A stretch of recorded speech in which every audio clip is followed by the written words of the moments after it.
So in this video, I want to talk about reading. Reading is one of the oldest skills that humans have. The reason we invented language and the reason we as humans invented writing was to communicate. So reading is one of the oldest and most lindy forms of communication. I'm not as old as spoken language, but also pretty old. But today, to me at least, it seems that many people don't see the value of reading. So to put it differently, if you take a book like this is a 600-page biography of Leonardo da Vinci. Some people think it's Leonardo DiCaprio, and they sometimes mix them up. I haven't read this book yet, to be honest, but it is a book that has 600 pages, and it costs around $20. And it will take you about 10 hours to read it if you read one page per minute, so 600 pages, so it will take you about 10 minutes. So you pay $2 per hour you get out of this. And this is an amazing investment. The thing with reading is, and that's why I want to point out this math example, is that here's another biography. It's a German one. It's about Bernini, which is a Baroque sculpture. In my opinion, it was greater than Michelangelo, but there's some debate about this, so he was pretty much different. This is Apollo and Daphne. Look at the intricate detail here in this work. It's pretty amazing. This is also to all German people who are interested in architecture. It's a great book. I can really recommend this book. But what I'm trying to say is that when you're reading, the investment is not the price of the book, because that's super cheap. If you have a normal middle class type of income, you can buy more books than you can ever read in your entire life. The investment you have is the time, and most people cannot fathom that when you read a book, this can literally change your life in many ways.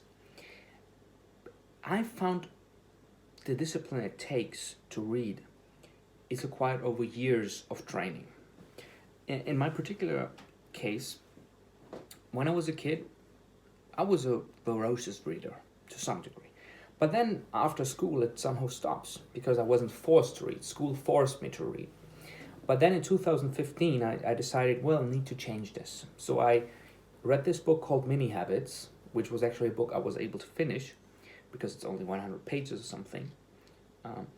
And I learned from this book that reading every single day may allow you to become a reader again.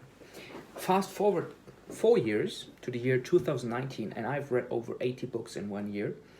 And if we look at this particular year, 2020, I'm at 30 books now, or 31 books now. I will finish another book after I recorded this video, because now reading has become a habit. I do it every single day. I do it when I commute to work, because I use Audible. I do it in the evening before I go to bed. I do it when I have free time. And to me, it has changed my life in so many profound ways. And I think there are many dimensions in which reading changes how you interact with the world. Many people, especially the people in this domain of deep self-development, say, oh, you need to apply the stuff from the books. It's not completely false, but it's just also only one domain of reading. Another area of people which are very far away from those self-development folks, they say reading is to acquire knowledge. I consider myself to be somewhere in between. Depending on the types of book you read, the books have very different functions. And many self-help, personal development, self-development types of book only serve as a type of dopamine type of fuel, put it that way. And people read them and then become super motivated, but then they don't execute. And then this is why those self-development folks say you need to apply stuff. But then if you read some other books, like a biography, it's not that you read a guide which tells you what to do and then you apply it and then your life changes, but it has a profound impact on your viewpoint, on the way you view life.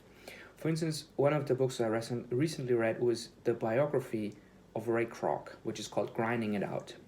In this book, Ray Kroc, I think he was 52 when he started McDonald's as a franchise with the McDonald's brothers.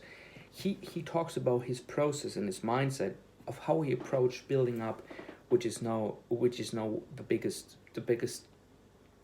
burger place in the world, McDonald's. And it's so interesting to read it, but you don't get direct action points. But you just say, wow, you get this impact on the way you think, the way you see things. For instance, for me, it has really changed the way I think about algorithms, in a sense that McDonald's is essentially the McDonald's formula is an algorithm to some degree, because it's replicable. It's replicable all around the world. You can build a McDonald's in China, you can build a McDonald's in Europe, you can build one in Africa, albeit there are not many McDonald's in Africa at the moment. You can go to South America, you go to North America, because there's this formula and you apply it and it works everywhere. Of course, you will have to make some adjustments. So for instance, in India, there's the Maharaja Mac, because you need to accommodate to the local market. And the Maharaja Mac is a vegetarian option. But the interesting thing about this book is that it changed the way I think about processes. And there's also this book, it's called The E-Myth, which is, I forgot who wrote it. I will put it in the description. And he tells you that McDonald's is basically the blueprint for many businesses, because it uses this type of blueprint. And then there's a book, which is a biography that I also read in the beginning of this year, which is this Bernini biography. And I don't see any type of application coming from this book, but it profoundly changed the way I view the world, because it's this book about a Baroque mastermind, one of the greatest sculptors of all time, who built the place in the Vatican. I don't know how you call it in English, the columns around the Vatican. There's also this balustrade inside, which is made of bronze, which is 16 or 26 meters high. He made Apollo and Daphne. He made the abduction of Proserpina, which is Persephone, who is abducted by Pluto, or Hades, depending on whether you're in Greek or Roman mythology. And I will never become a sculptor, but I want to become a creator. And the way Bernini thought and the way he worked, this super diligent work, this is something you can take from a book. Okay, so that's what I'm trying to say is that, or what I'm trying to say is that there is not one reason you read. There are many, many different reasons. And for me, one of the reasons, if I were to be asked why I read, is I want to understand the world we live in. And there's a quote which comes from Goethe, which is from his book Faust. And it's, in German, it means, was die Welt im Innersten zusammenhält, which means what connects the world inside of it. Because I always wanted to understand the deeper workings of how the world works. And to me, one of the easiest ways to learn this is to read as many books as I can possibly can, and also read from many, many different domains.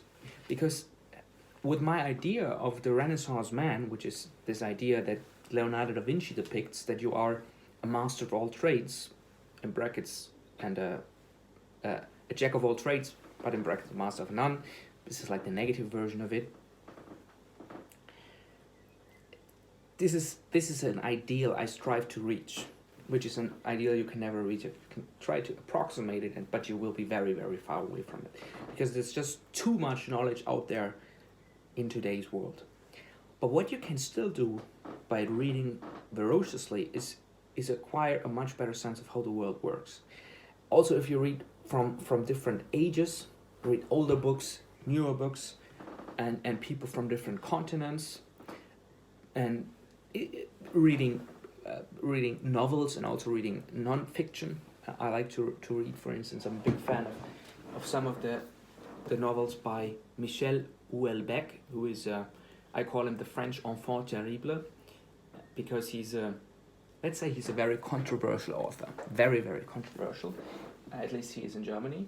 But for instance, I also like to read books like this. This one is a book, it's called Creative Selection.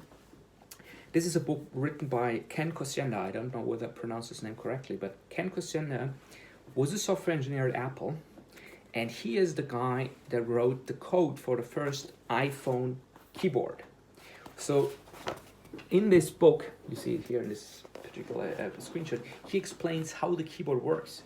And now if I tell people that I read this book, they say, isn't it straightforward to build a keyboard on a smartphone? And I say, fuck no. You need to go back to 2005 when Apple started Project Purple, that's how they called the iPhone, and think about the environment in which Apple started thinking about building a smartphone with a software keyboard. BlackBerry was ruling the world, Nokia was ruling the world. Many people can't even imagine this was the case sometimes in the past. And both had a physical keyboard, and BlackBerry had a full QWERTY keyboard.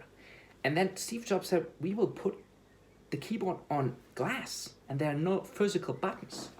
And you need to spend a lot of creative work to build something like that. And Ken Kocienda was there, and he, for instance, he built a tool that has a word book behind, and then it searches for the correct words that you could like to type based on the proximity of different letters. And then in the end of the day, you have a soft AI in the keyboard. And of course, over time, it got much, much better. But it's also interesting to read something like that. Or to show you another example, totally different type of book, is this one here. It's Inner Engineering, A Yogi's Guide to Joy by Sadhguru. I listened to the audiobook also of this book, and it's about Buddhism to some degree. Totally different type of book, but I also wanted to understand what happens there. And most of the books that I have here, I haven't read yet. But then you have something like this, which is High Output Management by the great Andrew Grove. He was the CEO of Intel, and he inspired many people in the Silicon Valley. And you see Ben Horowitz, he's the guy of Andreessen Horowitz, and he partnered with Mark Andreessen, who built Netscape, the first browser in the world. So basically my key takeaway is that there's so many reasons you should read, because there are so many facets and dimensions and views and perspectives in the world. And it would be a pity if you just see the world only through your eyes, because you really can enhance your view, enhance how you view the world by taking in the best thoughts of many, many great people from many, many great places. And reading is a very, very cheap way. It's the cheapest way, actually, apart from going to the internet. And to some degree, you can do a lot of what has to do with reading by just Googling stuff in the internet. But then you probably won't find this coherent script, 300 pages of deep content, connected, written by one or many smart people, edited by an editor who was well paid for the job. And then you get this piece and you say, wow, this is a great piece of work. It takes me 5 hours, 7 hours, 10 hours, 15 hours to read, but it will make me a smarter, more capable type of person. And that's why you should read.